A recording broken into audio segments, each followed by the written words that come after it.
Hello again, friends. Welcome to the podcast. I'm Daniel Day, your host, and I am joined by Brad Lomenick. Brad, how are you today? I'm good, Daniel. I'm on the road, so if you hear horns honking or anything else that sounds like an interstate in the middle of Florida, that would be my location. But hey, this was so important. I'm making it happen wherever I am on the road. Well, we are very grateful to have you on again. About a year ago, we were able to talk, and I'm really happy to have you back on the program. So thank you for making time for us again. Well, let's see if we can add some more value to leaders. That's the goal. So yes, round two. Absolutely. Hey, listen, what I like to do on the podcast as we get started is I like to have our guest open us up with a quick word of prayer. Would you do that for us, please? Yeah, I'd love to. God, we're thankful for the way you allow us to connect with each other, the greater kingdom, your church that's advancing, leaders who are listening. We pray for encouragement for them. Pray even now, whenever they listen, that there would be something supernatural that happens in their heart, in their mind, in their spirit, that would maybe challenge them, encourage them, equip them, and that they would be able to take away one thing. That's the goal. If they can take away one thing that they're going to do better and be better as a leader, that would be a win. So we ask for that. We expect that in Jesus' name. Amen. Amen. Amen. For those of you just joining us, we are with Brad Lomenick. He is the leader of H3 Leadership. Prior to that, he was the leader for over 20 years for all things Catalyst and Catalyst Conference and the Catalyst podcast. He's also the author of 2 amazing books. Hopefully another one's on the way soon. And right now we get to speak with Brad on the topic of the future of influence, the future of influence. And I'm really excited to hear what you have to say about this, Brad. So what I'd like to do is open up with this question, if I could. Brad, you've been around some of the most influential leaders of our time. And, for the last more than 2 decades, you've been in and around all of the latest trends and approaches that go along with leadership and influence. What's next? What do you think is the future of influence, in your opinion, as you watch things now? Yeah, I think a couple of things in terms of the future. I mean, one, the idea that there is a lot of hierarchy. When you combine both the gig economy, the side hustle, the free agent mindset, free agent generation, the average 20-something right now is probably got multiple plates they're spinning. They're really what I think, Daniel, the picture that I kind of try to paint to people. I think that in the future we're going to see that there's going to be a flattening of organization, a project mindset. You're going to see a lot of industries start to converge and look like movie studios or a film project. So, when a new film, the studio goes and hires a director and camera people and actors and crew, right? But they don't work for that studio all the time. They don't even work for that director all the time. They come together around projects. So I see a lot of that happening in the future. Now, if you think about the church, what it might look like is that, instead of having 20 people on your staff, you might have 5, and you've got a lot of lay leadership. It's very flat. It's very organic. It's decentralized, and you've got a lot of people that are project-based. That you might have a creative director that's working for 3 different churches, or you might have a social media director that's got their own agency, but they're also working for the church on a project or an hourly rate or, 2 days a week. So that I think is going to happen organizationally. From a personal influence side, this is one of your other questions that I think we want to talk about, but I think what we're going to have to start thinking is, especially if you're a content creator, is much more of how you're filtering content and aggregating what's out there and helping people to understand what they should be reading compared to you trying to be the expert or the thought leader or the content provider. Right. And I talked to Kevin Kelly the other day, and some people will know who Kevin Kelly is. He's the co-founder of Wired Magazine. He's the blogger that's been around forever. He's the one who came up with the idea of 1,000 true fans. And I asked him about this idea of what does he see in the future? And he talked about there's so much noise. Never before have we had so much information at our fingertips.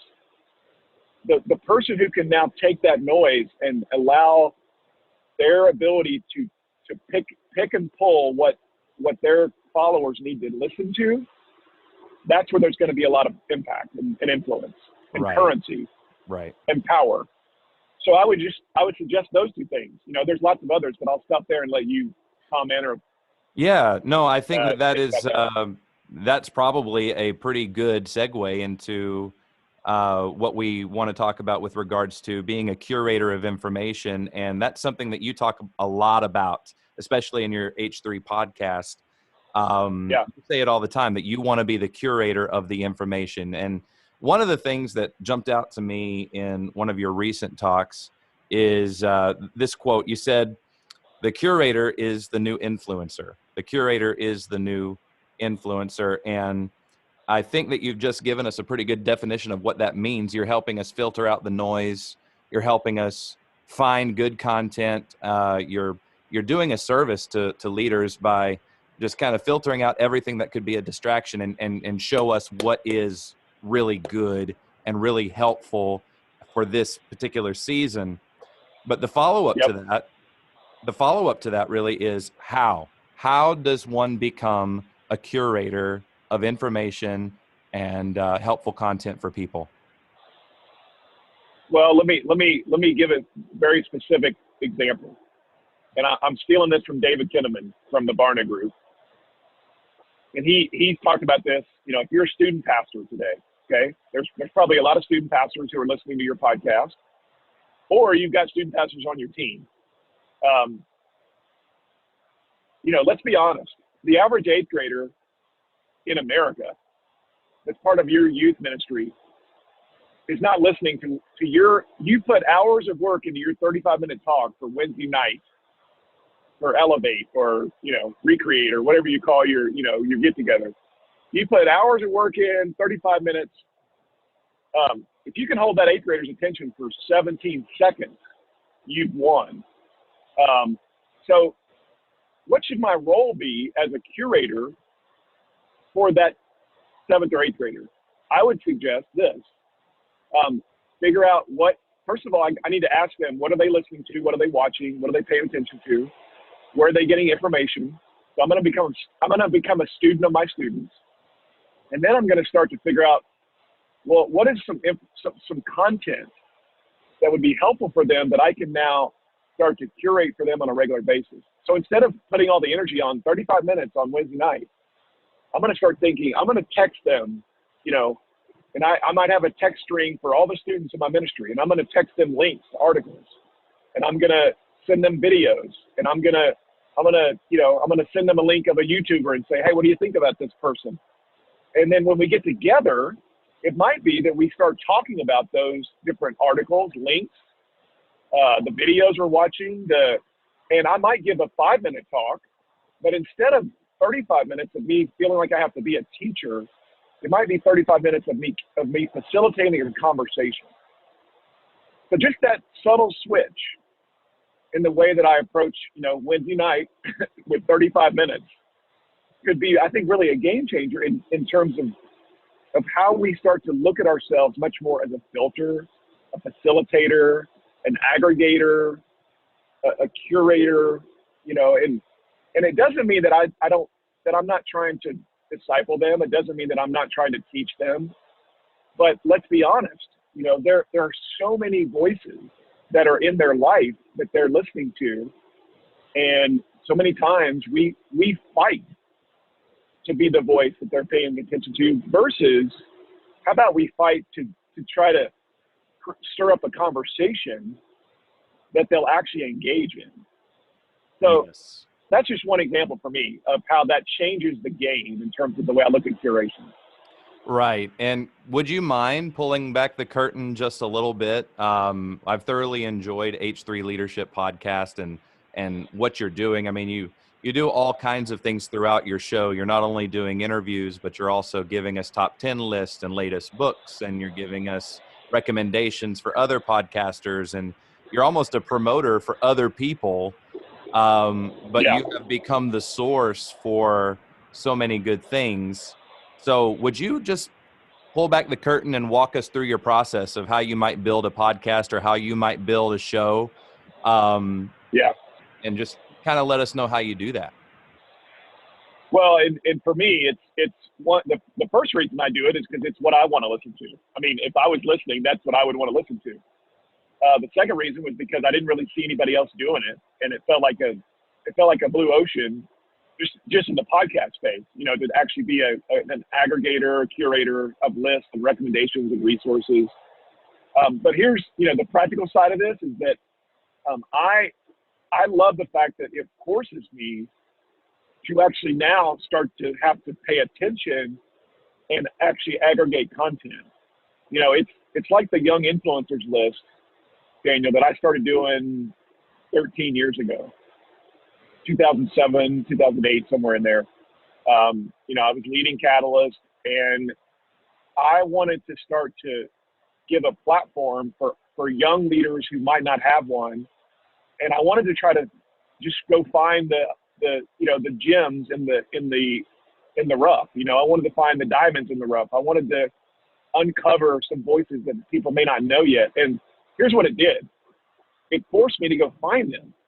It actually forced me to do the research to go find, well, who are those? How do you find them? Well, I got to ask my friends. Hey, who do you know that's young that nobody knows yet? Hey, what are the websites there, where people might put them on a list? Where are they hanging out? And so now my mindset is such that I'm always on the search. And man, I have so many, because I just do this in my life. So I'm constantly looking for the article I can make a recommendation on, or the new podcast that I need to put on the top 10 list, or the video that I watched that my buddy needs to see, or I'm going to text it to 3 people. And so what I'm doing with that is that I'm now forcing myself to be a student, and I'm forcing myself to be a learner. And the fact that I have outlets for it is great, but even if you don't have an outlet for it, I think it's still a really good exercise, because what it does is it then allows you to now put a habit in place that says, I'm going to go, be really intentional about sort of discovering, and it doesn't matter what category, what industry, what niche. Let me make it practical, because some people are like, Brad, why would I do this? Okay, let me give you something practical. You're in Boise, Idaho. Great. Hope we got a listener in Boise. I love Boise. Shout out to Boise. Big fan of Boise. Shout out to Boise, man. Come on. Great city. So you're a pastor in Boise. You got a church of 500, and you're thinking, how do I have influence in Boise? So maybe an influential thing you might do is you might say, hey, who are the top 25 influential leaders in the marketplace in Boise? Now, everybody says this to me, Daniel. Oh, well, I don't know. I have no idea. Well, exactly. So now go do the homework. Who are the top 25 influencers in the marketplace? Great. Now you got a list. Is it the best list? Is it the only list? No. But now you've done the homework. Now you think, well, what should I do with that list? Well, maybe you send all of those people a nice gift in the mail and just say, you know what? Thanks for making a difference in our city. Really appreciate you. In fact, we put together a list of the top 25 most influential marketplace leaders, and you're one of them. Congratulations. When you start doing lists, you actually become the curator. You become the expert. You become the influencer. You become the aggregator. It's the reason that Time Magazine does the Time 100. It's the reason that Fortune does the Fortune 100, the Fortune 500. It's, the Forbes Top 100. It's the Fast Company Most Creative People in Business. These outlets do these lists because it actually makes them the expert. So what I'm trying to be is I'm trying to be the expert on the experts. And I think that's where the next wave of influence is. I can still be the expert, and I do have expertise, but I'm really, really interested in this whole new category of the experts on the experts. Yeah. So I'll stop there. No, that's great. And it really kind of fascinates me because as you're talking, the verse of scripture, do unto others as you would want them to do unto you, kind of keeps coming to my mind. And the Brad Lomenick version of that is seek to be interested, not interesting. Yep. And Yep. you being interested in all of these various people and various outlets, marketplace or ministry, wherever you find yourself, you're making friends in a lot of different spaces. And I think friendship is probably one of the greatest, if not the greatest influencer in our lives, is people that we would consider friends. And I think you're probably making friends with a lot of people, wouldn't you say? Definitely. And the best way I make new friends is I'm really curious. Yeah. I mean, I told you before we started recording, you know, I've been I've been with a group of 100 CEOs for the last 24 hours, who are all really successful, really influential categories in their industries. They have no clue who I am. I mean, no clue, Daniel. And I love it. I love being in those places where nobody knows who I am. Nobody is like, oh, this guy, we know about Lomenick. None of these cats did, man. And so I'm walking in just like I used to feel 25 years ago when I was just a knucklehead, and I still am. But I'm walking in and I'm the most curious person in the room, because when I sit down next to somebody and I say, hey, what's your name? Tell me about yourself. Man, that's awesome. Like, tell me how you built your company. Man, it sounds like you're really an expert in online retention strategy. Coach me up here. Help me understand what I should do. And all of a sudden, they're like, man, we got to stay in touch. We need to connect. Let's trade numbers. And I haven't said one thing about who I am. In fact, most of them, after about 10 minutes, we're done. I'm exiting the conversation, and they look at me and go, well, we didn't even talk about what you do, Brad. It's Brad, right? And, and my response is, that's good. We'll talk about that later. Yeah. So I love the power of curiosity, and I love the power of being interested, because, man, this is evangelism 101. Yeah. This is outreach 101. Yeah. What it is. And, absolutely. When you're curious, all of a sudden people are there. They just lean in with you. They love to they love to feel like you're now a friend. And, that's the power of the gospel, is it's attractive. But, I'm always trying to have a kingdom mindset and a gospel-centered approach. And I just think Jesus models this idea of question asking, curiosity. I'm really interested. I'm going to put you in the center of the story.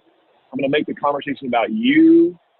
So that I find it so powerfully throughout Scripture that I want to live it out. And I find too, maybe you'll remark on this, I find that life is actually a lot more fun to live when you're genuinely interested in the story of others. It's actually far more entertaining, and it's far more liberating than just striving to get other people to be interested in you. If you'll just let that Oh go, my gosh. if you'll just let that go and just genuinely, really just genuinely lean into someone else's story and listen and learn, and don't listen to respond, listen to understand. I mean, haven't you found it incredibly liberating to just live that way? I totally agree, man. I'm like amening you over here. I'm saying it, amen. And this is the power of a great interviewer. The power of a great interviewer is that they follow the trail. They're actually, what you said, they're not just hearing what you said, they're actually understanding it. or there's something that they're taking in, and now they're going to respond to it. And sometimes we're so worried about what we're going to say that we don't know where they took us. Many times, even as again, apologists or Christians, people are they're like giving us all the signals known to man of, I would really like to take this conversation deeper with you, but we missed the hints. Yeah. Because we were so focused on like, what's my answer going to be? And this is why I love, some of the listeners probably know about Alpha, which is a great, a great outreach tool. It came out of London. The power of Alpha is it's centered around questions. And it's centered around, I'm just going to facilitate conversation that allows people to ask questions. And I'm going to be really interested as the facilitator. I'm not going to give the answer, but I'm just going to allow the conversation to flow in the form of questions. And these are people who are far from God. These are people who are like, hey, wait, now aren't aliens really in control? And aren't we, at the end of the day, aren't we all just really, the cats in our world are actually the gods before us? And I mean, you get these cuckoo for Cocoa Puffs kind of answers. And many times as Christians, our first response is we think, oh, well, I gotta make sure the right answer. Compared to, well, that's interesting, Jim. Tell me more about why you think that cats are really in control.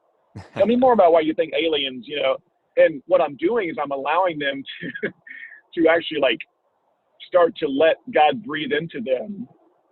And compared to me feeling like I've got to be the one that is got the right answer. Yeah. And yeah. So, Well, I think the genius of asking good questions, and you can please just, because you've been asking good questions for a long time of some pretty phenomenal people. But, in that, let's just take your example and just follow it through for a minute, speaking to people who are far from God and speaking to people who have ideas that to us as believers might be out there. But if you ask good questions, and maybe you've had this happen in your life, maybe you thought you had a good idea, but when you said it out loud, it was like, wait a minute, now that I've said that out loud, I don't know that I really think that's a great idea. But asking good questions of people about their beliefs gets them to hear what they, and perhaps if they hear it, they might actually think to themselves, wait a minute, now that I hear it out loud, I don't know that it sounded so great. Exactly. So when you do these lists, and as young leaders, influencers, or whatever have you, I'm sure that as you meet these new people, there's some things that you're seeing, some changes that are happening that are like really exciting to you. And I'd like for you to just give us 2 or 3. What's really exciting to you right now as you are cultivating these lists of up and coming leaders? Well, I see a lot of collaboration among the young leaders that I'm watching, paying attention to, that I'm curating. I see.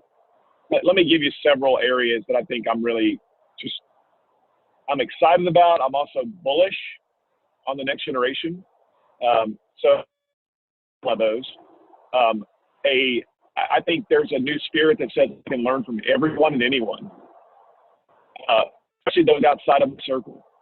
And that could be theological perspectives. It could be, backgrounds. It could be denominational. It could be a lot of things from you, even if I don't agree with you on everything. And I really like that in next generation. I love seeing this, what I would consider to be a new intersection of the exegetical and the expressive. And again, this is among church leaders and Christians and, those who are pastors, but in churches, but it's also, I think, just culture. This idea that no longer do I really want to choose if I have to be like, reformed or conservative or charismatic or whatever. I want all that, because what I think I'm hearing culture say, and I'm hearing young leaders, and I'm hearing myself say, is, give me all of God. Don't hold back. I don't want to limit the power of the Trinity, the essence of the church. I mean, So that's really exciting to me.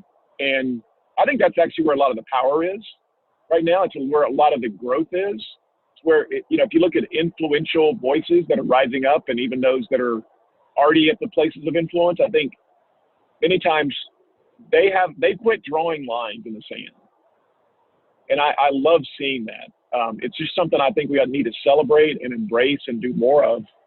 I would say I'm really bullish on this whole new intersection of what I would consider to be like an entrepreneur, a self-starter, somebody who's probably going to have multiple companies, multiple initiatives, multiple things they've launched. They've got a podcast. They're doing courses. They've got a new business they've launched. They're invested in something else. But here's the thing. These might be the most potent evangelists, and they might be the most powerful pastors, even though they're not on our staffs. They're actually the best kind of pastor because they pay. They're the best kind of staff person because they actually pay to be on the staff. And we've got to I'm trying to figure out, how do I make sure that they're like really, really, really excited to be engaged in the local church, to actually like be a carrier of the house, and to not look at it and go, well, I'm not on staff, or I'm not a minister, I'm not a pastor. I'm like, no, you totally are. I mean, again, there's the guy who puts this group together that I was just a part of. He's 35. He built a $300 million company. He's got a podcast that hundreds of thousands of people listen to. He's got 2 million people on his email list.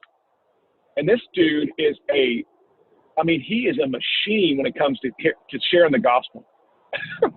And I would look at him and say, yes, like, I'm so freaking pumped. Now, here's the challenge, Daniel, is when I talk to him about the local church in his city, he looks at me and goes, not really. Now, he's got a lot of buddies who are pastors around the country that he's connected to and he knows. And he would say, like, he's being pastored by a lot of the voices around the country. But, man, unfortunately, he's not plugged in to a local house, to a local expression of the Big C church. And that really makes me sad because he needs to be.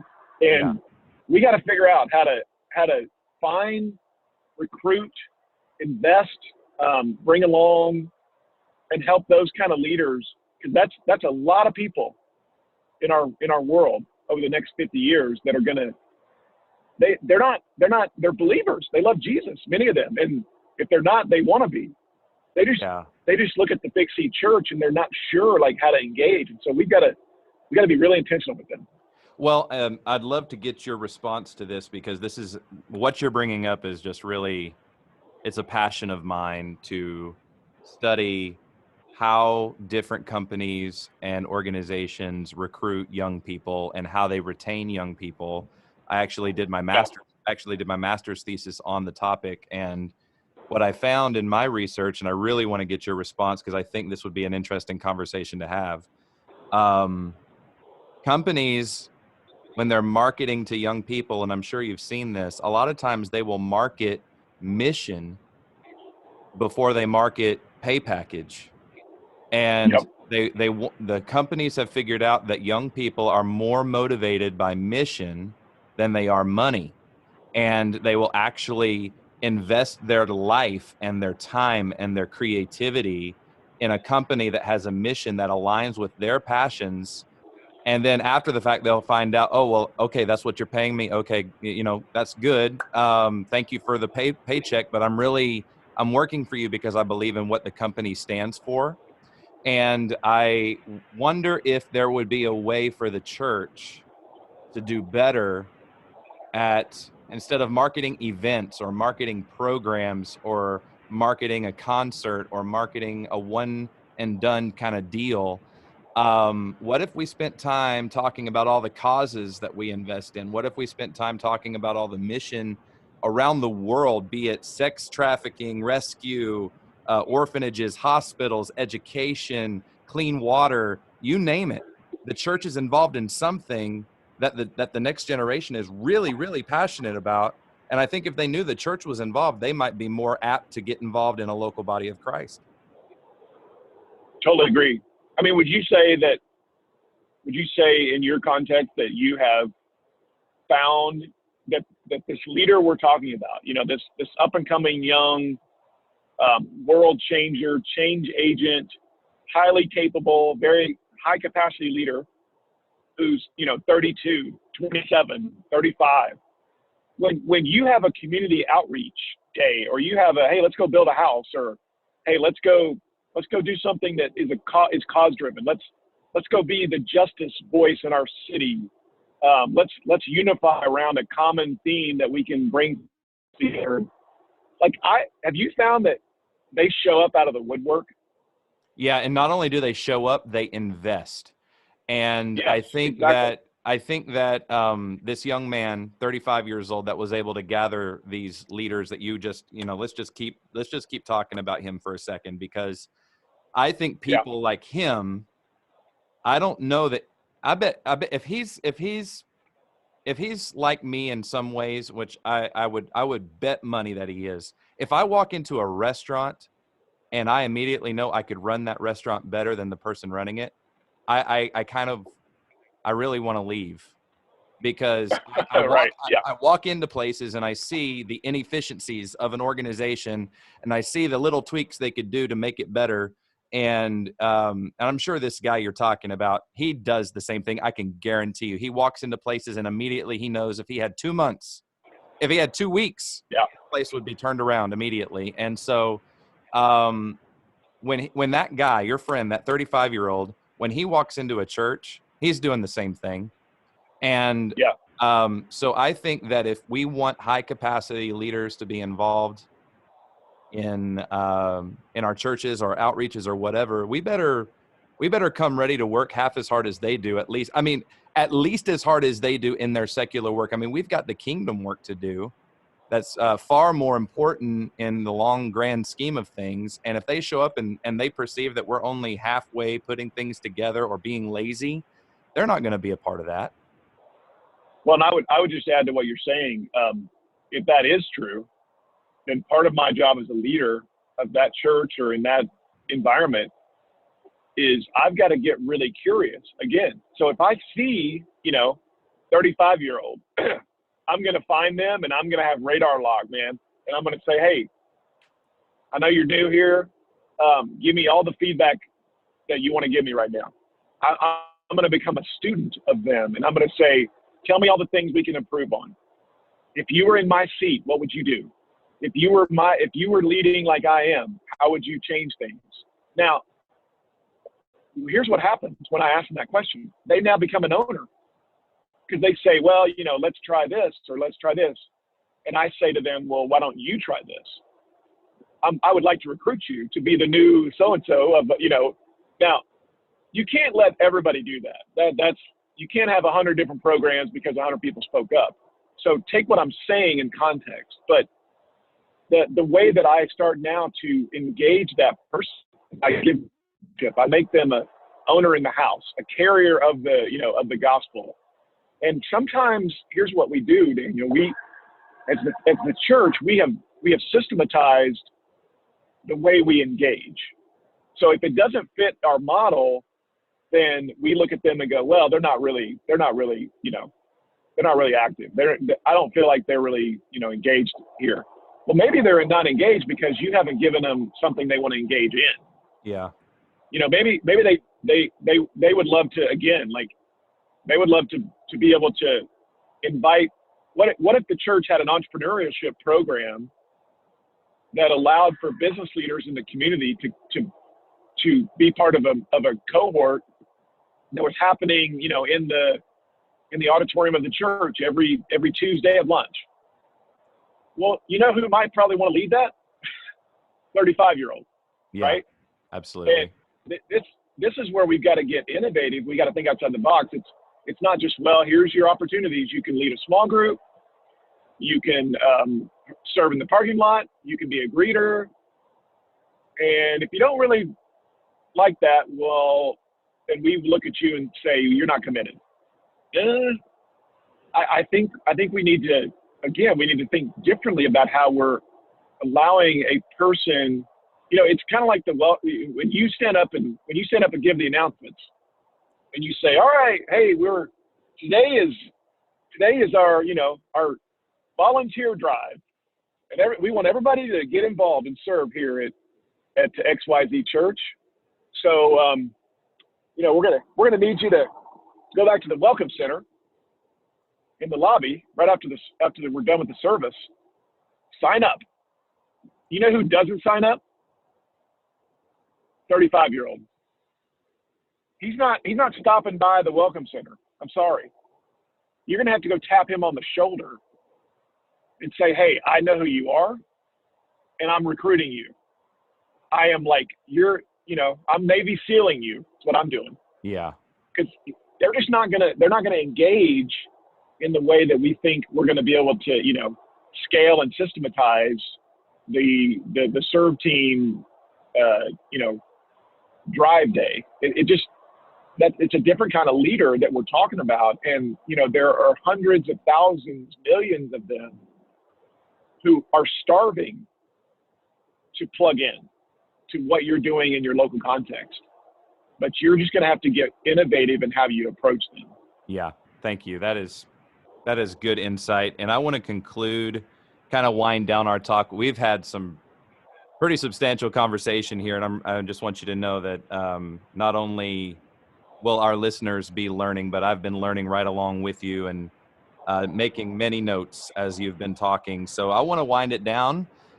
Catch us up on you real quick. Anything new coming down the pike that we need to know about? Anything that you're super excited about? A book or a place you're going to be speaking, or just what's lighting your fire right now, Brad? Well, two things among many, but the first one is my podcast. So if you were to say, Brad, what do you want everybody to do? I would say just go listen to my H3 Leadership podcast. That's because I think it's really helpful. I really do think it's valuable, and I do it on a weekly basis, and I put a lot of effort into it, and it's free. So we all love free. You're already listening to this podcast, so go listen to that one. Put that on your subscribe list as well. The second thing, man, I have really gotten intentional about 30, 40, 50, 60 leaders at a time. Very intentional, very, very under the radar. There's no website. There's no digital footprint. There's no way to register. I'm hand selecting people who I want to be in these circles and in these rooms. And I'm telling you, man, it is so powerful, and it's just giving me life. It's my legacy play. It's what it is. And I just have a passion for raising up the next generation. Now that I'm in my 40s, I'm now the translator. I'm the connector of generations, and not that I'm giving up on big events, because I'm not. I built that. I mean, I built one. I built many. So I'm still very for big events, but I just think there's power in small curated gatherings, just like there is in curated content. So my encouragement to everybody listening is you can do the same. You think local, think regional, but local.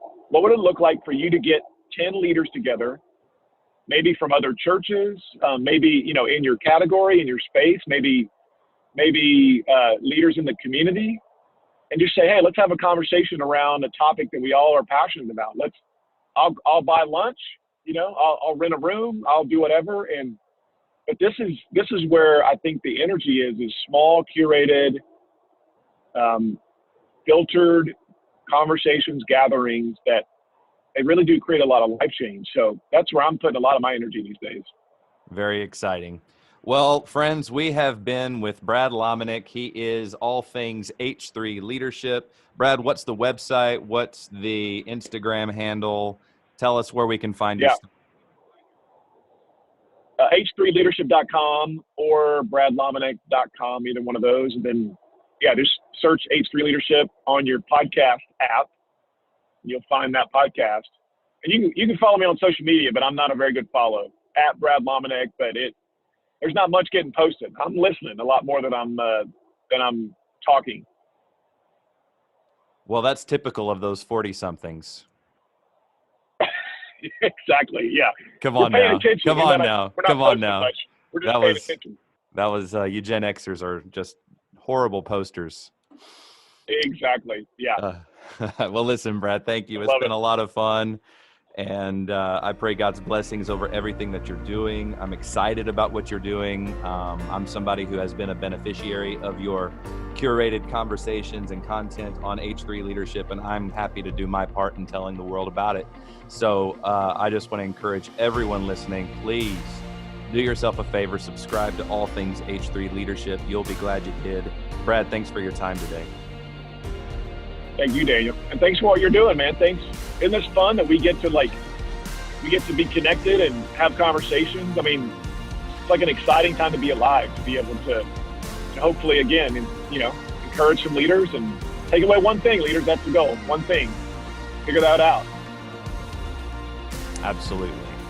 All right, friends, have a great one. Thank you for listening. And if you did enjoy the podcast today, do me a favor, click the subscribe button, tell your friends about the Daniel Day podcast, where we are all about conversations surrounding the topics of discipleship and leadership. And if we can be a blessing, if we can be an encouragement in your life, then we want to do that.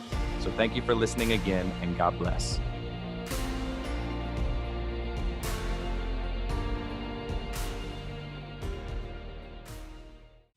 Hey friends, Daniel Day here, the host of the Daniel Day Podcast. The Daniel Day Podcast is proudly sponsored by Ministry Studies Online. Did you know that there are literally thousands of committed pastors, missions workers, youth leaders, and kid men pastors who have little to no formal training in Bible, theology, or ministry principles and practices? And there are even thousands more who sense the call to ministry, but see no way, financially or otherwise, that this can ever happen for them. MSO is the answer for so many who are looking to dive into their calling without having to dive into debt. Ministry Studies Online is a 30-credit, fully online, college-level ministry training program that features foundational and ministry-specific courses.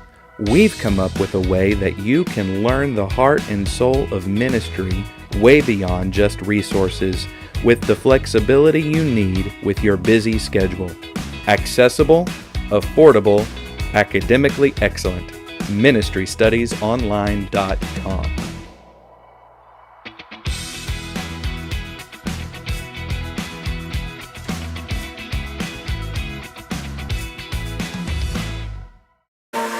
People have told me when they've stepped on this campus, and even myself, when I first stepped on this campus, you just feel this presence, you feel this acceptance.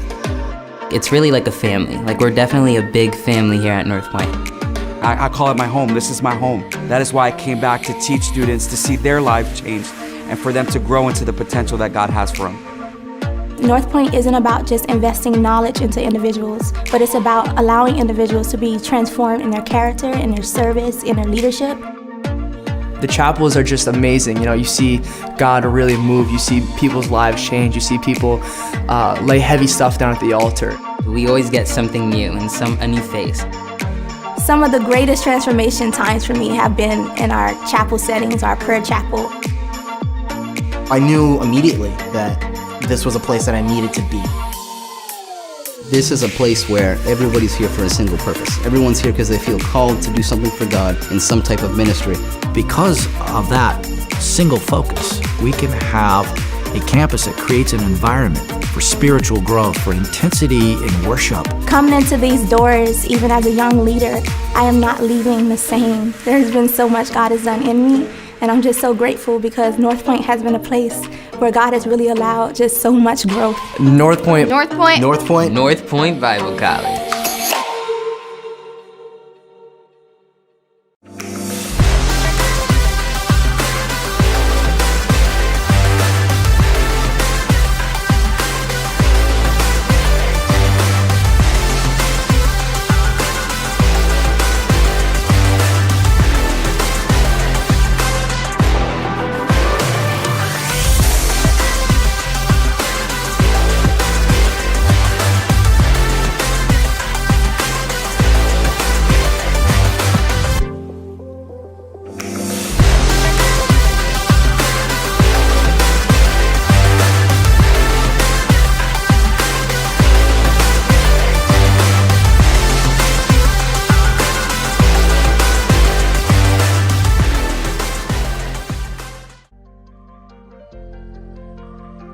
Hi, my name is Todd Bishop, and I pastor Church Unleashed in Long Island, New York. And I cannot tell you how amazing it was to work with Josh and his team at Refresh LED Displays.